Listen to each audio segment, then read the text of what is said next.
As a woman passed her daughter's closed bedroom door, she heard a strange buzzing noise coming from within.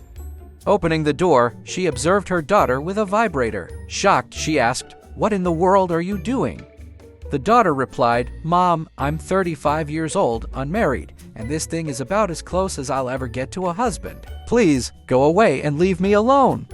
The next day, the girl's father heard the same buzz coming from the other side of the closed bedroom door. Upon entering the room, he observed his daughter making passionate love to her vibrator. To his query as to what she was doing, the daughter said, "Dad, I'm 35, unmarried, and this thing is about as close as I'll ever get to a husband. Please, go away and leave me alone." A couple days later, the wife came home from a shopping trip, placed the groceries on the kitchen counter, and heard that buzzing noise coming from, of all places, the living room. She entered that area and observed her husband sitting on the couch, downing a cold beer and staring at the TV. The vibrator was next to him on the couch, buzzing like crazy. The wife asked, "What are you doing?"